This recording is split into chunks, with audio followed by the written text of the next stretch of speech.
Hello. बड़े बड़े मंजिलों की बड़े बड़े रास्तों में बड़ी बड़ी कठिनाइयां भी जो है वो आती रहती हैं। और हमने अक्सर लोगों को ये कहते हुए सुना है कि अगर पता होता कि पहले इतनी परेशानी आने वाली है तो हम एक बेहतर तैयारी जो है वो करते हैं। सो यूपीएससी के केस में भी सेम चीज जो है वो होती है। लोग प्रिपरेशन करते हैं और उसको बाद में पता चलता है कि अरे इसमें तो इतनी सारी कठिनाइयां हैं। तो कितना अच्छा होगा कि प्रिपरेशन स्टार्ट करने से पहले हमें उन सारी कठिनाइयों के बारे में पता चल जाए। एंड उन कठिनाई को यूपीएससी में यहाँ पे हम लोग कहते हैं डिपिक्टो। तो क्विकली स्क्रीन के ऊपर से चलते हैं और 10 मिनट के अंदर समझने की कोशिश करेंगे कि क्या डिपिक्टो है यूपीएससी की प्रिपरेशन के अंदर। यस। सो हेलो एवरीवन, मेरा नाम सुनील लखावत है। I am UPSC CSE educator and I help UPSC aspirants in getting good rank in UPSC CSE without expensive coaching institutes and with our free live classes for GS. हमारी live classes में admission जो है हम लोग every Sunday को लेते हैं एक वेबिनार के थ्रू, जो कि बेसिकली क्लैरिटी कॉल होता है। यहाँ पे आपको पता चलता है कि प्रिपरेशन जो है वो किस तरीके से करनी चाहिए, क्या इफेक्टिव स्ट्रेटेजी है, करंट अफेयर्स को कैसे कवर करना चाहिए, optional your what should be your correct optional subject and test series जो है वो किस तरीके से आपको हेल्प करती है। तो क्विकली चलते हैं डिपिक्टो में एंड डिपिक्टो को समझते हैं। सो लेट अस अंडरस्टैंड कि ये डिपिक्टो जो है वो आपके पास यहाँ पे है क्या।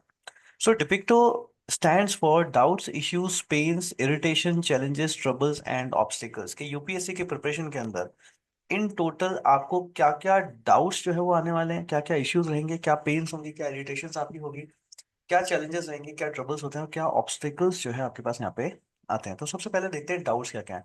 जब भी एक एस्पायरेंट यूपीएससी की प्रिपरेशन करने के लिए बैठता है तो प्रिपरेशन से पहले उसके पास बहुत सारे डाउट्स जो है वो होते हैं। जैसे कि पहला doubt, understanding the syllabus. Syllabus ही से ही नहीं समझ में आता कि एग्जैक्टली इस एग्जाम का सिलेबस जो है वो क्या है। देन जैसे ही सिलेबस आपको समझ में आ गया तो उसके बाद पता चलता है कि राइट रिसोर्सेज क्या है। What are the right resources, कौन सी बुक पढ़नी चाहिए, कौन सी मैगजीन पढ़नी चाहिए, कौन सा न्यूज़पेपर पढ़ना चाहिए, करंट अफेयर्स को किस तरीके से कवर करेंगे, टाइम मैनेजमेंट, ऑप्शनल सब्जेक्ट, क्या वो ऑप्शनल सब्जेक्ट होना चाहिए जिससे जो आपको मैक्सिमम मार्क्स जो है वो ला करके दें। क्यों? क्योंकि आफ्टर ऑल ये जो पूरा गेम है वो मेंस में मार्क्स का गेम है कि आप कितने मार्क्स जो है यहाँ पे लेकर के आते हैं। So your optional should be such that जो कि आपको ज्यादा से ज्यादा मार्क्स जो है वो ला करके दे। फिर स्टडी प्लान क्या होना चाहिए, आंसर राइटिंग किस तरीके से चल रही है। आजकल आप लोग देखते हो मार्केट में यूपीसी एस्पायरेंट्स पढ़ते कम है, आंसर राइटिंग ज्यादा करते हैं। तो क्या करेक्ट स्ट्रैटेजी हो जिससे कि आप आंसर राइटिंग करें, जिससे कि आपके आंसर्स बेहतर बने, आप ज्यादा से ज्यादा मार्क्स जो है वो लेकर के आइए। बहुत बड़ा पेन है, समझ में ही नहीं आता कि एक अच्छा आंसर कैसे लिखें, क्या होता है एक अच्छा आंसर में, है ना, एक अच्छा आंसर कैसा होता है। उसके बाद आप देखते हो तो मॉक टेस्ट, टेस्ट सीरीज एक बहुत बड़ा डाउट है। कौन सी टेस्ट सीरीज लेनी चाहिए, टेस्ट कब देने चाहिए, कितने टेस्ट देने चाहिए, टेस्ट का इवैल्यूएशन कैसे करें, असेसमेंट कैसे करें। और टेस्ट सीरीज जब देते हैं तब सबसे बड़ी चीज दिक्कत तो ये आती है कि एक जगह जाकर के आपके मार्क्स तक हो जाते हैं, एक जगह जाकर के मार्क्स तक हो जाते हैं, इतने ही मार्क्स आ रहे हैं। एंड आपको भी पता होता है उन मार्क्स के ऊपर सिलेक्शन नहीं होता है। सिलेक्शन उनसे ऊपर जब बढ़ते हैं तब जो है आपके पास यहाँ पे होता है। सो ये सारे डाउट्स हैं जो कि यूपीएससी के प्रिपरेशन के अंदर आते हैं। बट क्या सिर्फ इतना ही है? नहीं, इससे आगे और भी है। इश्यूज भी बहुत सारे आते हैं यूपीएससी की प्रिपरेशन के अंदर। ओवरलैपिंग टॉपिक्स, बहुत सारे टॉपिक्स हैं जो कि ओवरलैप करते रहते हैं। जैसे कि अगर आप देखोगे तो हिस्ट्री के अंदर भी आपके पास सारे लॉज वगैरह आते हैं। एंड अगर आप देखते हो तो इंडियन पॉलिटी के अंदर भी जो पहला चैप्टर आपके पास होता है इट इज हिस्टोरिकल अंडरपिनिंग्स। अब वो कैसे पढ़ना चाहिए? यस, ओवरलैप कर रहा है। इसी तरीके से और भी बहुत सारे टॉपिक्स हैं जो कि ओवरलैपिंग करते होते हैं। आप बार बार उन्हीं को जो है वो पढ़ते रहते हो।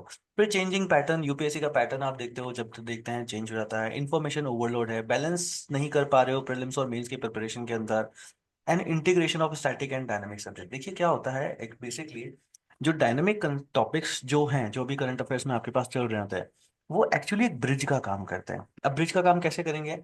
तो डायनामिक टॉपिक से हमको ये आइडेंटिफाई करना होता है कि स्टैटिक टॉपिक जो है वो कौन सा इंपॉर्टेंट है।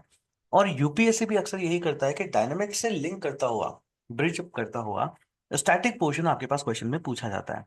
अब अगर ये ब्रिज आपको बनाना आ जाए, अगर आपको ये गैप आइडेंटिफाई करना आ जाए, अगर आपको ये लिंक बिठाना आ जाए, तो आप इजीली ये पता कर सकते हो या ये प्रिडिक्ट कर सकते हो कि इस टॉपिक में से अगर क्वेश्चन आएगा तो इस साल क्या क्वेश्चन जो है वो आ सकता है। एंड अगर आपको पता हो तो वो कितना अच्छा होगा, आपकी प्रिपरेशन जो है वो कितनी अच्छी जो है यहाँ पे हो सकती है। तो हम लोगों ने देखा कि क्या क्या डाउट्स हो सकते हैं, जैसे कि सिलेबस को अंडरस्टैंड करना, resources, current affairs, time management, optional subject study, plan क्या होना चाहिए, आंसर राइटिंग कब कैसे और कैसी आंसर राइटिंग होनी चाहिए, मॉक टेस्ट। फिर इश्यूज आते हैं कि टॉपिक्स ओवरलैप हो रहे हैं, पैटर्न चेंज हो जा रहा है, इंफॉर्मेशन ओवरलोड है, बैलेंसिंग नहीं बैठा पा रहे हो प्रीलिम्स और मेंस के बीच में, स्टैटिक और डायनामिक के बीच का ब्रिज नहीं बन पा रहा है। उसके बाद पेन्स, बहुत सारे पेन्स भी होते हैं जो कि आपकी यूपीएससी की प्रिपरेशन में आते हैं। स्ट्रेस एंड एंजाइटी, बहुत ज्यादा स्ट्रेस आता है इस प्रिपरेशन के अंदर, कम पढ़ा तो स्ट्रेस, ज्यादा पढ़ लिया तो सिलेक्शन होगा कि नहीं होगा ये स्ट्रेस। हेल्थ इश्यूज, बहुत ज्यादा जब लंबे देर तक हम लोग बैठ करके पढ़ते हैं तो उसकी वजह से हेल्थ इश्यूज आने लगते हैं। स्ट्रेस और एंजाइटी जो आप ले रहे हो उसकी वजह से हेल्थ इश्यूज आने लगते हैं। एंड एक बहुत बड़ी प्रॉब्लम होती है आइसोलेशन की। आमतौर के ऊपर यूपीएससी एस्पायरेंट क्या सोचता है कि काम करता हूँ मैं, व्हाट्सएप को डिलीट कर देता हूँ, इंस्टाग्राम को डिलीट कर देता हूँ, फेसबुक को डिलीट कर देता हूँ, फैमिली फंक्शंस में जाना छोड़ देता हूँ, और घर के किसी काम को करना बंद कर देता हूँ, किसी से बात करना बंद कर देता हूँ, एंड शायद इससे मेरा सिलेक्शन जो है वो हो जाएगा, इससे मेरी पढ़ाई हो जाएगी। देखिए, किसी भी ऐप को डिलीट करना कोई प्रॉब्लम ना, कोई सॉल्यूशन नहीं है। प्रॉब्लम है फोकस। आपको अपना फोकस बढ़ाना है, आइसोलेशन में नहीं जाना है, क्योंकि जब हम आइसोलेशन में जाते हैं तब धीरे धीरे हम यहाँ पे एक क्या कहते हैं उसको, धीरे धीरे हम लोग डीमोटिवेट भी जो है वो होते जाते हैं। एंड डीमोटिवेटेड होते होते ही हम लोग डिप्रेसिव थॉट्स में भी चले जाते हैं। क्योंकि जब हम दूसरे लोगों को मस्ती करते हुए देखते हैं, मजाक करते हुए देखते हैं, उनकी लाइफ देखते हैं कि वो लोग व्हाट्सएप भी चला रहे हैं, इंस्टाग्राम भी चला रहे हैं, फैमिली फंक्शंस में भी जा रहे हैं, यस, होंगे आपके कोई फ्रेंड्स होते हैं जो कि कोई जॉब कर रहा है, या कोई कुछ और कर रहा है, तो they are doing good in their life, and उनको देख करके फिर हमें ऐसा लगता है कि हम तो कुछ भी नहीं कर रहे। एंड क्या हम जो इतनी मेहनत कर रहे हैं इसका वापस फायदा हमें मिलेगा कि नहीं मिलेगा। They are doing this, they are doing every entertainment and we are not doing this, yes, वो घूमने जा रहे हैं, आप नहीं जा पा रहे हो। तो ऐसे आइसोलेशन में जो है कभी भी नहीं जाना है, क्योंकि आइसोलेशन सिर्फ और सिर्फ आपको जो है डिप्रेशन की तरफ ही लेकर के जाता है, वो सिलेक्शन बहुत कम मायने में ये आइसोलेशन जरूरी है, बट हर स्टेट के ऊपर नहीं। प्रिपरेशन की स्टेजेस होती है, उसमें भी होता है कि कब आपको आइसोलेशन में जाना है, जब बिल्कुल एग्जाम आपका आ चुका है, पूरे साल प्रिपेयर करोगे अच्छे से, फिर जस्ट एग्जाम जब आ चुका है, उसमें एग्जाम से 2 महीने पहले में आइसोलेशन में जाने की जरूरत होती है, उससे पहले नहीं। क्योंकि उससे पहले अगर आप आइसोलेशन में चले गए तो डिप्रेशन में हम चले जाते हैं। सो ऐसा नहीं करना है। फाइनेंशियल कंस्ट्रेंट्स बहुत बड़ी प्रॉब्लम होती है, मटेरियल बहुत महंगा आता है, टेस्ट सीरीज बहुत महंगी होती है, एजुकेशन जो है आपके पास यहाँ पे बहुत महंगा हो चुका है, कोचिंग इंस्टीट्यूट्स बहुत हद से ज़्यादा महंगे हो चुके हैं। तो फाइनेंशियल कंस्ट्रेंट्स भी यहाँ पे एक बहुत बड़ा पेन है, और सबसे बड़ी चीज़ है लैक ऑफ गाइडेंस। गाइडेंस ही नहीं है, पता ही नहीं चाहिए, नहीं है कि पहले क्या पढ़ें बाद में क्या पढ़ें। जैसे एक सिंपल एग्जांपल मैं आप लोगों को देता हूँ।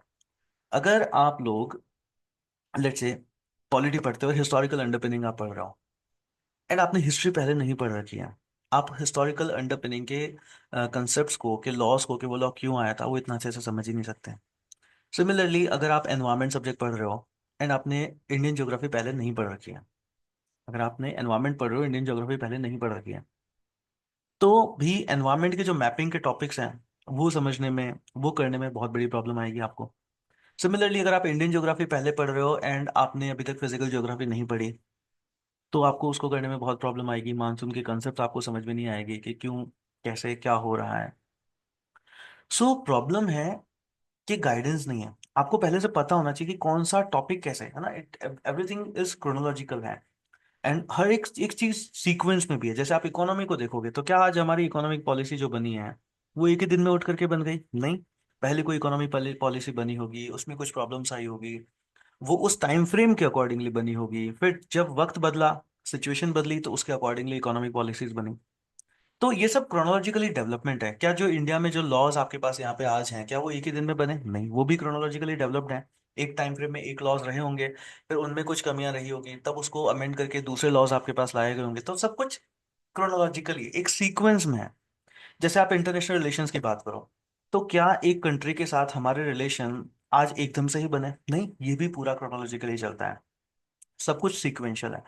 तो जब हम टाइम फ्रेम के ऊपर जाकर के स्टेप बाय स्टेप सही से पढ़ते हैं, एक सीक्वेंस में पढ़ते हैं, तभी हमारी तैयारी जो है वो कम ड्यूरेशन में बहुत अच्छी और इफेक्टिवली जो है वो होती है। बट ये सब आप कैसे करेंगे? इसके लिए आपको चाहिए होता है प्रॉपर गाइडेंस या फिर प्रॉपर मेंटरशिप जो है, जिसे हम लोग कहते हैं। सो गाइडेंस यहाँ पे बहुत ज़्यादा ज़रूरी जो है वो होता है, जो कि अक्सर स्टूडेंट को यहाँ पे नहीं मिलता, और वो इधर उधर जो कुछ भी मिल जाए वो जो है वो पढ़ता रहता है। फिर इस प्रिपरेशन को जब आप करते हो तो बहुत सारी इरिटेशन भी यहाँ पे होती है, कॉन्फ्लिक्टिंग एडवाइसेस बहुत बड़ी, कोई आकर के आपको कह रहा है कि एसएससी की प्रिपरेशन कर लो, यूपीएससी बहुत ज्यादा टफ है। कोई कहता है बैंक की तैयारी कर लो, कोई कहता है कि प्लान बी, प्लान बी, सब लोग कहते हैं कि प्लान बी करो। पहले एक प्लान बी होना चाहिए, उसके बाद जो है आपको यूपीएससी की प्रिपरेशन जो है वो करनी चाहिए। अब ये प्लान बी क्या है? यस। फिर इंसान यही सोचता रह जाता है कि प्लान बी अब मैं पहले कहाँ से लाऊं। तो ये कॉन्फ्लिक्टिंग एडवाइसेस जो आपके पास होती है, ये भी एक बहुत बड़ी प्रॉब्लम है कि हर कोई आ रहा है और आपको कुछ ना कुछ एडवाइस जो चाहिए वो नहीं, बट इससे डेविएट करती हुई आपको बहुत सारी एडवाइसेस जो है वो देकर के जाते हैं। अनरिलायबल सोर्सेस हैं बहुत सारे, आपको आपने एक बुक पूरी की पूरी पढ़ ली और आपको पता चला कि इसमें से तो सिर्फ 50% ही कवर हो रहा है, और आपको आज तक लगता था कि शायद यही बुक है जिसमें से सब कुछ आता है। यस, किसी ने आपको गाइड कर दिया।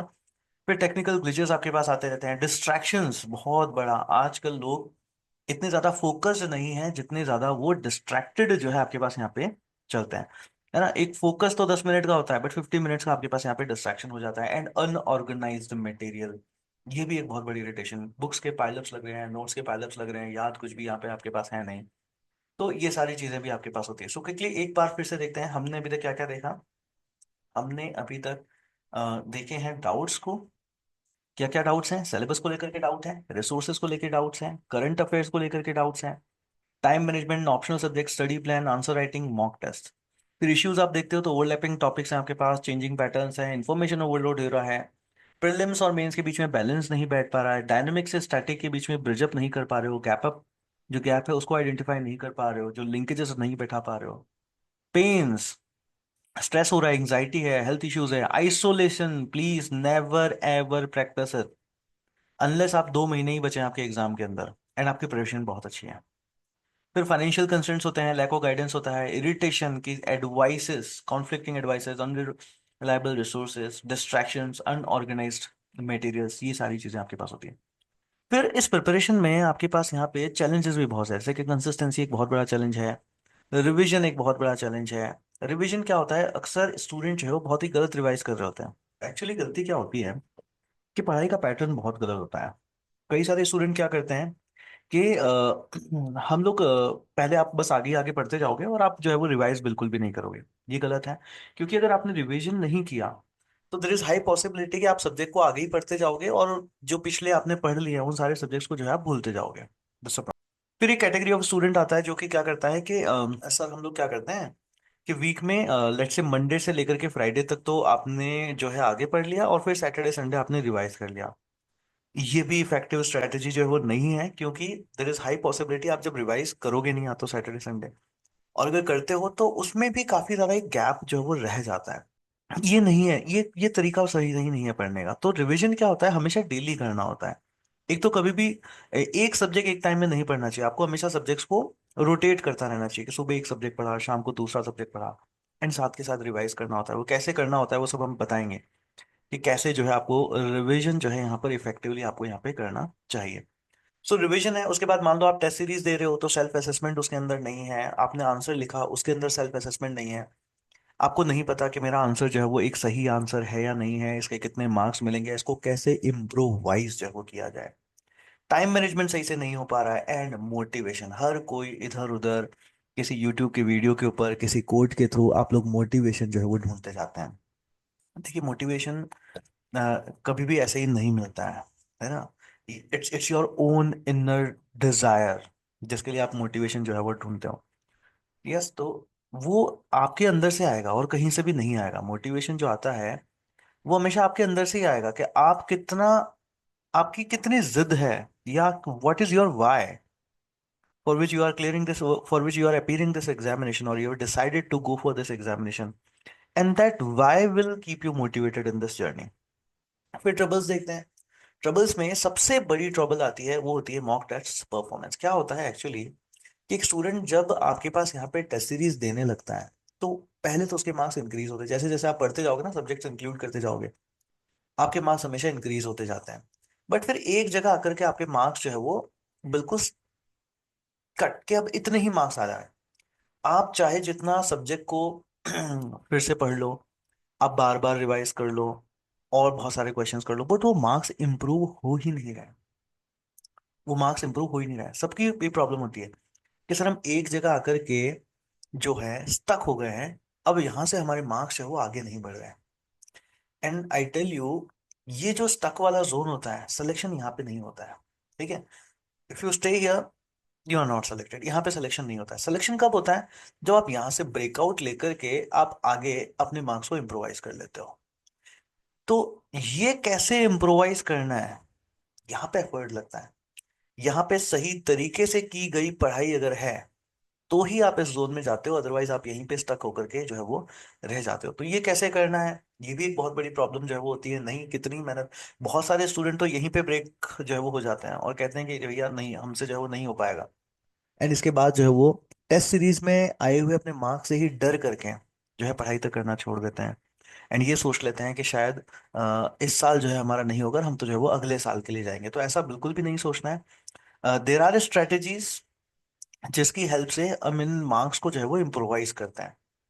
सो सीखेंगे कैसे जो है ये सारी चीजें करी जाती है। पीयर प्रेशर, पेरेंट्स का प्रेशर आ रहा है, फैमिली मेंबर्स का प्रेशर है, फ्रेंड्स का प्रेशर है, yes your partner is putting some pressure on you. तो बहुत सारा प्रेशर भी आपके पास होती है, एक्सपेक्टेशंस बहुत सारी हो जाती है, खुद की भी खुद से बहुत सारी एक्सपेक्टेशंस होती हैं। तो इस प्रेशर के तले भी आकर के बहुत सारे लोग जो है यहाँ पे दब जाते हैं और इस एग्जाम में जो है वो गिव अप कर देते हैं। और ये पता है होता कब है, जब आप 1 2 3 साल की प्रिपरेशन कर लेते हो और उसके बाद ये प्रेशर जो है वो हैंडल नहीं होता है। तो बेहतर है कि इसको जो है पहले से लेकर के चला जाए, और इतना लंबा जो है इस जर्नी में जाना ही नहीं है। यस, उससे पहले तो इसको क्लियर कर लेना है। फिर चेंजिंग में एग्जाम ट्रेंड, ये एक बहुत बड़ी प्रॉब्लम है। एक्सेसिव कंपटीशन, प्लीज समझें इस बात को। बहुत सारे स्टूडेंट ये समझते हैं कि यूपीएससी भी जो है आपके पास एक यूनिवर्सिटी के एग्जाम की तरह ही है, कि अगर आपने सिलेबस कर लिया दैट मीन्स आपका सिलेक्शन हो गया। बस प्लीज ऐसा नहीं है। It's a competitive exam, it's a rock solid competitive exam.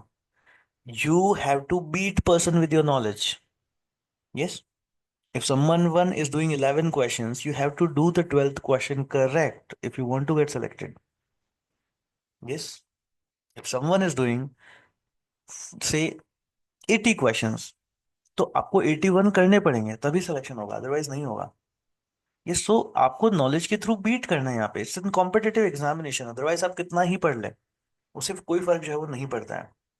Resource accessibility, resource नहीं है तो प्रॉब्लम है, और रिसोर्स बहुत सारे हैं तो भी आपके पास यहाँ पे एक प्रॉब्लम जो है वो होती है। ऑब्स्टिकल्स बहुत सारे हैं, जियोग्राफिकल बैरियर्स हैं आपके पास। आप किसी सिटी में रहते हो या विलेज में रहते हो, गांव में रहते हो, आपके पास इंटरनेट कनेक्टिविटी नहीं है। लैंग्वेज आपके पास एक बहुत बड़ा बैरियर है। यस, बहुत सारा मटेरियल है जो कि इंग्लिश लैंग्वेज में ही अवेलेबल है, and you are from Hindi Hindi. So बहुत सारे स्टूडेंट इसी में प्रॉब्लम में रहते हैं कि सर हिंदी जो है, हम कैसे हमारी लैंग्वेज को चेंज करें, क्या हमें लैंग्वेज चेंज करना चाहिए? नो। तो ये भी एक बहुत बड़ा प्रॉब्लम जो है आपके पास यहाँ पे होता है। लैंग्वेज को लेकर के बहुत सारी प्रॉब्लम्स जो है आपके पास यहाँ पे रहती है। एंड लैंग्वेज सी, आपके आंसर को भी, आपकी लैंग्वेज अच्छी होनी ही चाहिए, तभी आप एक बेहतर अच्छा आंसर जो है वो लिख पाएंगे। देन फाइनेंशियल कंस्ट्रेंट्स, ऑब्वियसली इसे हमने डिस्कस किया है। वर्क लाइफ बैलेंस, कैसे फैमिली के साथ अपनी पढ़ाई को कैसे मैनेज करें, वर्क के साथ जो जॉब गोइंग पीपल हैं, जॉब के साथ कैसे पढ़ाई को मैनेज करें। अगर कोई कॉलेज गोइंग स्टूडेंट है तो वो कॉलेज के साथ कैसे अपनी पढ़ाई को जो है वो मैनेज करेगा। तो अगर कोई हाउस वाइफ है तो वो कैसे अपने घर गृहस्थी के साथ अपनी प्रिपरेशन को मैनेज करे। ये बैलेंस बैठाना भी बहुत बड़ी प्रॉब्लम जो है वो आपके पास है। सो हम लोगों ने जो है वो पूरे डिपिक्टो को जो है देखा है कि इस प्रिपरेशन के अंदर डाउट्स क्या क्या आने वाले हैं, फिर इश्यूज क्या क्या है, ऑब्स्टिकल्स क्या क्या है, ट्रबल्स क्या क्या होगी, चैलेंजेस जो है वो क्या क्या होंगे। एंड आप सबको लग रहा होगा कि शायद ये तो बहुत ही ज्यादा है, इन सबको जो है वो कैसे करेंगे। So don't worry about it, don't worry. So क्या किया है हमने, हमने यूपीएससी की प्रिपरेशन में आने वाले डिपिक्टो को जो है वो देख लिया है कि डाउट्स क्या क्या हो सकते हैं, इश्यूज क्या क्या होंगे, पेन क्या क्या होगा आपके पास, फिर आपके पास क्या क्या चैलेंजेस हो सकते हैं, ट्रबल्स क्या क्या होंगे, एंड ऑब्स्टेकल्स जो है आपके पास यहाँ पे क्या क्या जो है वो आ सकते हैं, एंड क्या क्या इरिटेशंस जो है आपके पास यहाँ पे हो सकती है। पर डोंट वरी, डोंट वरी, इन चैलेंजेस को ओवरवेलमिंग ये हैं। Yes, these challenges can be overwhelming but there is a solution. अगर एक वेल थॉट आउट स्ट्रेटेजी आपके पास हो एंड राइट गाइडेंस अगर आपको मिले, तो इन चैलेंजेस को, इस डिपिक्ट को इफेक्टिवली मैनेज जो है वो किया जा सकता है। What I am saying, once again I am saying, अगर आपके पास अगर आपके पास एक प्रॉपर स्ट्रेटेजी है, अगर आपके पास प्रॉपर गाइडेंस है and your own will power अगर है, तो इस डिपिक्टो को इफेक्टिवली मैनेज जो है वो किया जा सकता है। That's what I am saying. But ये ऐसे ही नहीं होता है। You have to be an action taker for it, you have to be an action taker for it. आपको इसके लिए एक्शन टेकर बनना पड़ेगा। You need to take so many actions. Distractions हैं उनको रिमूव करना पड़ेगा। यस, टाइम को मैनेज करना पड़ेगा, प्रोकास्टिनेशन को अवॉइड करना पड़ेगा। There be so many habits जो कि एक सक्सेसफुल इंसान की होती है। वो सारी हैबिट्स जो है आपको डेवलप करनी पड़ेगी। कैसे करेंगे, धीरे सीखेंगे, वो सारा कुछ जो है वो हम सीखेंगे। But the thing is, you need to be an action taker for it. So are you going to take action?